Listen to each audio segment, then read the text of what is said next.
حضرت سیدنا غوث اعظم رضی اللہ تعالیٰ عنہ فرماتے ہیں میرے اوپر صحاب نور چھا گیا اور آواز آئی عبد القادر تو نے اللہ کی اتنی عبادت کی ہے، اتنی ریاضت کی ہے کہ شریعت کا ہم تمہیں اب مکلف نہیں رہنے دیتے، اور اب تو نماز نہ پڑھے اور دیگر اعمال نہ کرے تو تجھے کوئی پکڑ نہیں، میں تیرے اوپر ایسے راضی ہو گیا ہوں۔ تو ایسے بادل سے آواز آئی، کہتے ہیں مان میرے دل میں خیال آیا کہ اگر عبادت کا مکلف نہ ہونا ہوتا امام الانبیاء صلی اللہ علیہ وسلم سے بڑھ کر کون اللہ کا مقرب تھا، لیکن ان کو تو کہا گیا وَعْبُدْ رَبَّكَ حَتَّى يَأْتِيَكَ الْيَقِينُ، انہیں تو کہا گیا کہ آخری سانس تک اللہ کی عبادت کرنی ہے۔ تو میں کون ہوں کہ مجھے کہا جائے کہ تو اب عبادات کا مکلف نہیں رہا، کوئی بات نہیں ہے۔ تو کہتے ہیں میں لا حول ولا قوت الا باللہ پڑھا تو وہ جو مجھے نور نظر آ رہا تھا وہ سیاہی میں بدل گیا۔ تو وہ ابلیس تھا جو اس رنگ میں مجھے بھٹکانا چاہتا تھا، کہا عبد القادر اس مرتبے پہ پہنچے ہوئے کتنے لوگوں کو میں نے گمراہ کر دیا، تیرے علم نے تجھے بچا لیا۔ تو میں نے کہا ظالم میرے علم نے مجھے نہیں بچایا، میرے اللہ کے فضل نے بچایا۔ تو کہا پھر بچ گیا ہے، کئی میں نے یوں لوٹ لیے۔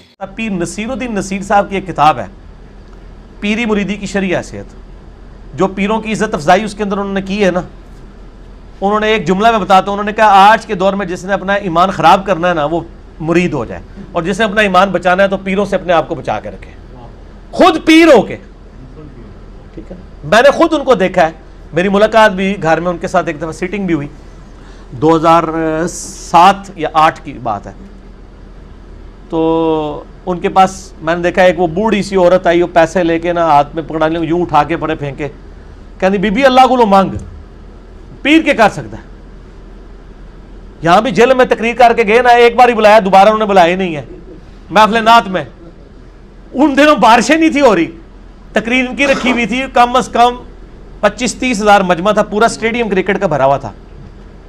اس کے بعد یہ طارق جمیل صاحب کا جلسہ اتنا بڑا ہوا ہے جو وہ ہوا تھا، مریدوں نے بلایا، انہوں نے کہا تسی کہندے ہو پیر دیندے نے تے سارے پیر لے آؤ نا بارش کرو، نہیں دیندا جے لے لو، اودی مرضی جدوں دے گا۔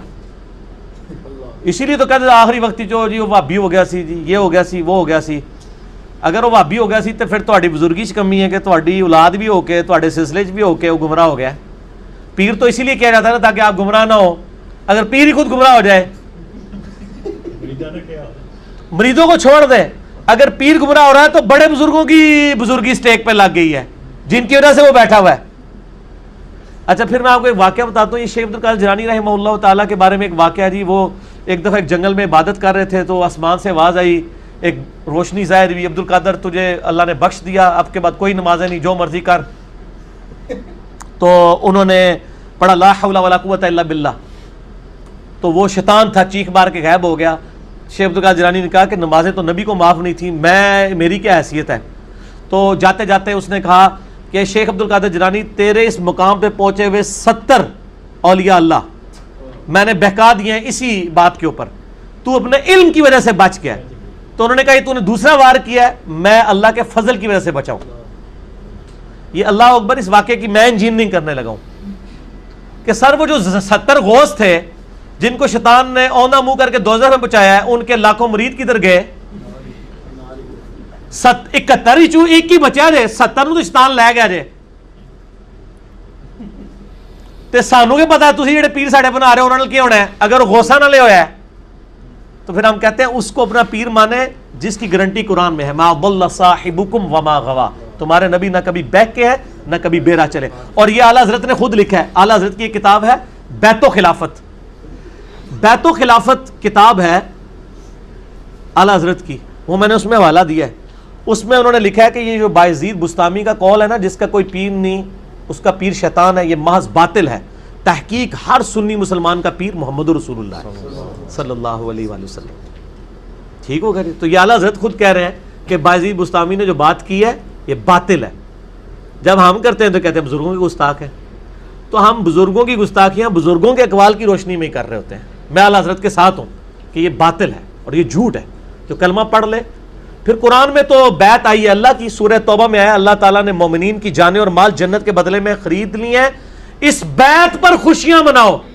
سر جب میری بیعت ہوئی ہوئی ہے اللہ سے اور اس کے رسول سے صلی اللہ علیہ وآلہ وسلم، تو میں چھوٹے بڑے موٹے پیر کیوں پڑھا جنہوں نے منو روٹی دے کے تو پالنا پہ جائے. میں پھر وہ اکثر بات کرتا ہوں نا کہ لوگوں نے گاڑیوں کے پیچھے لگایا ہوتا ہے نگاہ مرشد, حالانکہ وہ نگاہ مرشد نہیں ہوتی, وہ ہادہ من فضل ربی ہوتا ہے.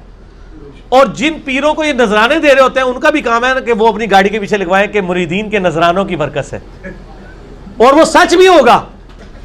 یہ تو جھوٹ ہے نگاہ مرشد, یہ تو بیچارہ پورا دن ٹیکسی چلا رہا ہے, پیچھے لکھا ہوا ہے بری بری امام بری کر دے کھوٹی قسمت ہری, اور جا کے امام بری کے وہاں پہ مزار کے اوپر جا کے چندہ بھی دے رہا ہے.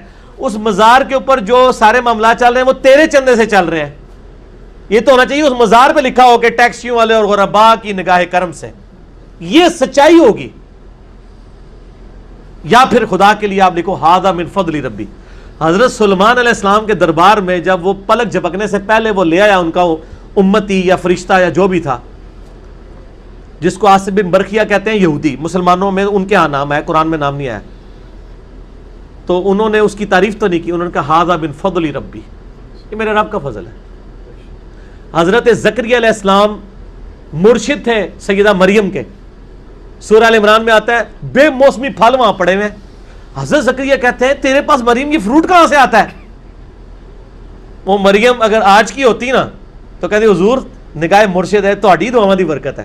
انہوں نے کہا یہ میرے رب کے پاس سے آتا ہے.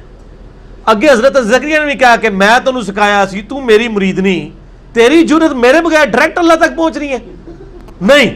جب انہیں بات سنی چپ کر کے محراب میں چلے گئے اور یہ سوچا کہ جو اللہ مریم کو بے موسمی پھل دے سکتا ہے مجھے اس بڑھاپے میں اولاد بھی دے سکتا ہے, میں بھی بے موسمی ہوں. اور کہا یا اللہ مجھے اولاد دے دے جو اولاد یعقوب کا وارث بنے. یہ خانقاہ ٹیمپل آف سلیمان, یہ جو خانقاہ ہے ہیکل سلمانی, اس کا مجھے ایک گدی نشین چاہیے. یہ تہاڈے لیے گدی نشین نہیں, نبی جو توحید سکھائے, جو اولاد یعقوب کا وارث ہو بنی اسرائیل کا. اللہ نے ان کو بڑھاپے میں, وہ بڑی پیاری دعا ہے سورہ مریم میں, میرا بال سفید ہو چکے ہیں, سر چمک اٹھا ہے سفیدی سے, میری بیوی بھی بانجھ ہے, میں بوڑھا لاغر ہو چکا ہوں, پھر بھی مجھے اولاد دے دی اللہ نے. ٹھیک ہوگا جی, اللہ کے فیصلے.